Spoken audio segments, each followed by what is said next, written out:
এইমাত্র পাওয়া যুক্তরাষ্ট্র সিরিজ থেকে ছিটকে গেলেন তাসকিন, বিকল্প হতে পারেন যিনি। ইনজুরি যেন পিছু ছাড়ছে না তাসকিন আহমেদের।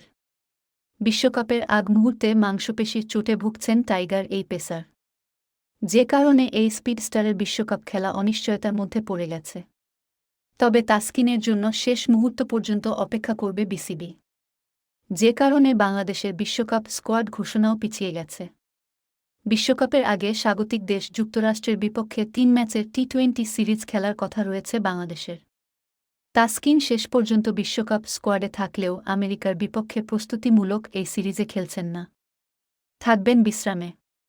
বিসিবি সূত্রে এমন আভাসই পাওয়া গেছে। যে কারণে নতুন করে একজন পেসারের কথা বিবেচনা করতে হবে টিম ম্যানেজমেন্টকে। সেক্ষেত্রে বিকল্প হিসেবে হাসান মাহমুদের কথা শোনা যাচ্ছে। তবে বিসিবির প্রধান নির্বাচক গাজী আশরাফ হোসেন লিপু এ বিষয়ে এখনই কোনো মন্তব্য করতে চাননি। ঢাকা পোস্টের তরফে জানতে চাওয়া হলে তিনি বলেন, আজকেই দল দেওয়ার কথা ছিল, তবে আমরা তাসকিনের জন্য অপেক্ষা করছি। আর নতুন করে কে আসবে এখনই বলা যাচ্ছে না। একটা প্রতিযোগিতা তো আছেই, হাসান বলেন আর সাইফুদ্দিন বলেন।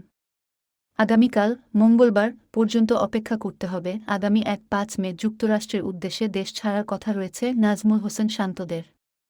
এরপর ২-১, ২-৩ ও ২-৫ মে স্বাগতিক দলের বিপক্ষে ৩টি ম্যাচ খেলবে তারা। সিরিজটি খেলতে না পারলেও দলের সঙ্গে যুক্তরাষ্ট্র যাবেন তাসকিন। সেখানেই পুনর্বাসন প্রক্রিয়া হবে তার।